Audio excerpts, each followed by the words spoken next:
Hello बच्चों, आज हम अध्याय स्थल रूपों का विकास की भाग 1 पे चर्चा करेंगे। बच्चों, इस वीडियो में हम चर्चा करेंगे स्थल रूपों के विकास पर, ज्वालामुखी पर तथा ज्वालामुखी के प्रकार पे। तो चलिए आगे बढ़ते हैं और अपनी चर्चा की शुरुआत करते हैं स्थल रूपों के विकास से। बच्चों, क्या आपको पता है हम धरती के जिस सतह पे रहते हैं वो गतिशील है, अर्थात वो घूमते रहती है। अब आपके मन में सवाल आ रहा होगा कि अगर ये घूमते रहती है तो हमें इसका अनुभव क्यों नहीं होता? बच्चों, हजारों वर्षों से मनुष्य यही सोचता था कि महाद्वीप अपनी जगह पे स्थिर है, लेकिन ऐसा नहीं है। आज पृथ्वी पे महाद्वीप और महासागरों की जो स्थिति है वो हमेशा से ऐसी नहीं थी। बच्चों, सन 1912 ईस्वी में जर्मनी के अल्फ्रेड वेगनर ने बताया कि लाखों वर्ष पहले ये जो सारे महाद्वीप हैं वो एक दूसरे से जुड़े हुए थे। बच्चों, उनको जो महाद्वीप हैं जो एक साथ जुड़े हुए थे उनको जो है पेंजिया कहा जाता था, और जो महासागर थे उनको पैंथालासा कहा जाता था। बच्चों, आप इस ग्लोब को देखिए। यहाँ पे जो आपको ब्लू कलर में जो भाग दिख रहा है ये महासागर के भाग है और इनको पैंथालासा, और ये जो व्हाइट कलर में दिख रहा है ये आपको महाद्वीप के भाग हैं, तो इनको जो है पेंजिया कहा जाता था। चलिए अब हम आगे बढ़ते हैं और बताते हैं कि बाद में क्या हुआ कि 36 गति के कारण इनका विखंडन हो गया और वर्तमान में जो महाद्वीप है और महासागर हैं ये उनका रूप ग्रहण कर लिए। बच्चों, पेंजिया का जो विखंडन है वो अगर हम उत्तरी भाग में करें तो वो अंगारा लैंड के नाम से, और अगर हम दक्षिणी भाग की बात करें तो वो गोंडवाना लैंड के नाम से हुआ। चलिए अब हम आगे बढ़ते हैं और अपनी चर्चा को स्थल रूपों के विकास को जारी रखते हैं। बच्चों, अंगारा लैंड के विखंडन से उत्तरी अमेरिका, यूरोप तथा एशिया के उत्तरी भाग का निर्माण हुआ। वहीं गोंडवाना लैंड के विखंडन से दक्षिणी अमेरिका, अफ्रीका तथा ऑस्ट्रेलिया का निर्माण हुआ, जैसे कि आप इस चित्र में देख सकते हैं। बच्चों, प्रायद्वीपीय भारत जो है मुख्यतः गोंडवाना लैंड का ही अंग है।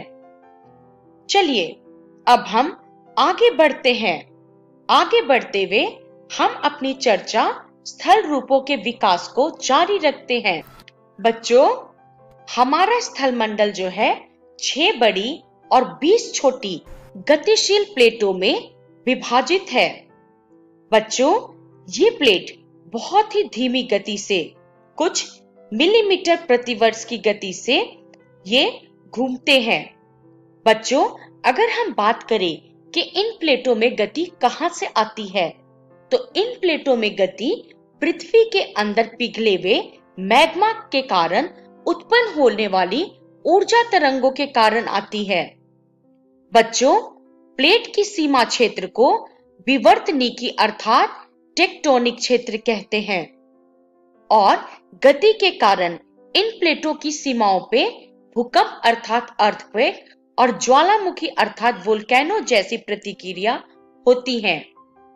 बच्चों, इन प्रक्रियाओं के कारण पर्वत अर्थात माउंटेन, पठार अर्थात प्लेट्यू जैसे अनेक स्थल रूपों का विकास होता है। चलिए अब हम आगे बढ़ते हैं। आगे बढ़ते हुए हम अपनी चर्चा स्थल रूपों के विकास को जारी रखते हैं। बच्चों, पृथ्वी के प्लेटों में गति उत्पन्न करने वाले बल मुख्यतः 2 प्रकार के होते हैं। पहला अंतर्जनित बल और दूसरा जो है वो है वही जनित बल। बच्चों, अंतर्जनित बल जो है ऐसे बल होते हैं जो पृथ्वी के आंतरिक भाग में उत्पन्न होते हैं। वहीं पे वही जर्नित बल जो है ऐसे होते हैं जो पृथ्वी की सतह पर उत्पन्न होते हैं। जैसा कि आप इस चित्र में देख सकते हैं, पृथ्वी की गतियां दो भागों में विभक्त की गई हैं, अंतर्जनित बल और बहिर्जनित बल।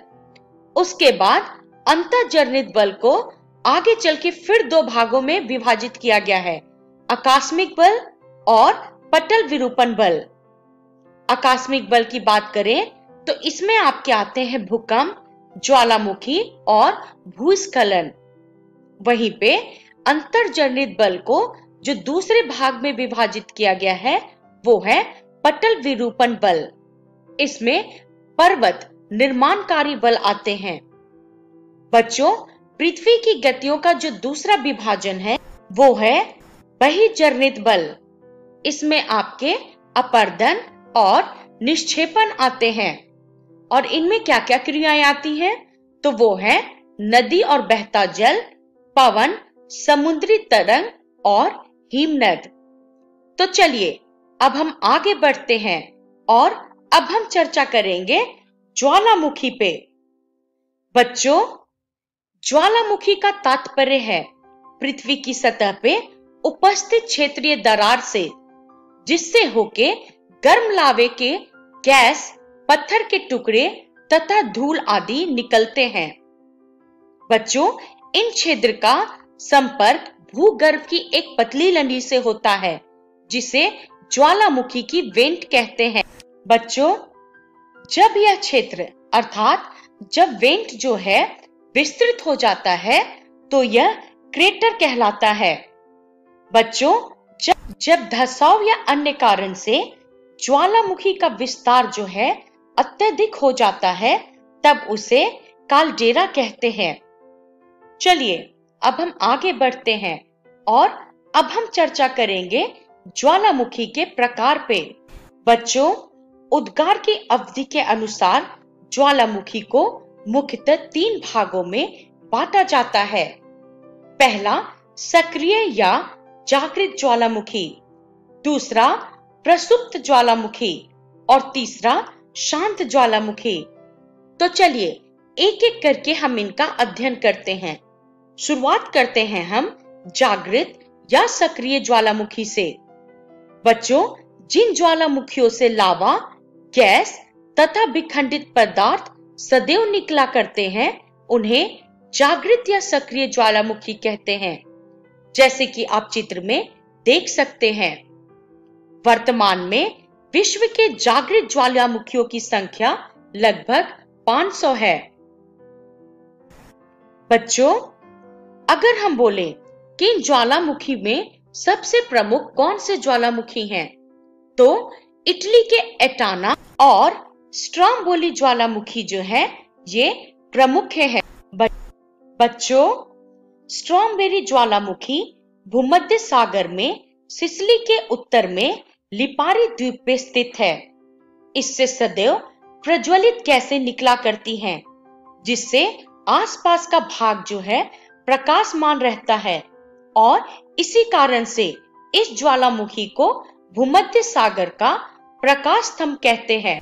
चलिए अब हम आगे बढ़ते हैं और अपनी चर्चा ज्वालामुखी के प्रकार को जारी रखते हैं।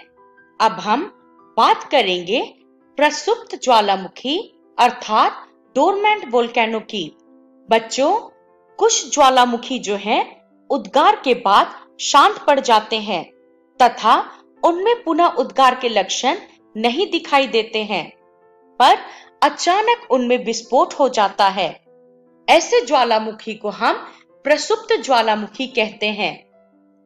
बच्चों, उदाहरण के लिए इटली का विसुवियस तथा क्राकाटायो इसके प्रमुख उदाहरण हैं। बच्चों, विसुवियस जो ज्वालामुखी है वो भूगर्भिक इतिहास में कई बार जागृत तथा कई बार शांत हो चुका है। चलिए अब हम आगे बढ़ते हैं और अपनी चर्चा ज्वालामुखी के प्रकार को जारी रखते हैं। अब हम बात करेंगे शांत ज्वालामुखी अर्थात एक्सटिंक्ट वोल्केनो पे। बच्चों, शांत ज्वालामुखी का उद्गार पुण्यतः समाप्त हो जाता है तथा उनके मुख में जल आदि भर जाता है एवं झीलों का निर्माण हो जाता है, तो पुनः उनके उद्गार की संभावना नहीं रहती। बच्चों, भूगणिक इतिहास के अनुसार उनमें बहुत लंबे समय से उद्गार नहीं हुआ होता है और ऐसे ही ज्वालामुखी को शांत ज्वालामुखी कहते हैं। अगर हम उदाहरण की बात करें तो इसका सबसे सटीक उदाहरण अफ्रीका का किलिमंजारो है, जो कि एक शांत ज्वालामुखी है। चलिए अब हम आगे बढ़ते हैं और चर्चा करते हैं कि इस वीडियो में हमने क्या सीखा। तो बच्चों, इस वीडियो में हमने स्थल रूपों के विकास पे चर्चा की, उसके अलावा ज्वालामुखी तथा ज्वालामुखी के प्रकार पे भी चर्चा की और इसका रेफरेंस है भूगोल कक्षा 7 की पाठ्य पुस्तक। बच्चों, अगली वीडियो में हम चर्चा करेंगे भूकंप पे, भूकंप की उत्पत्ति पे, भूकंप तरंगे पे और भूकंप से बचाव पे। तब तक के लिए धन्यवाद।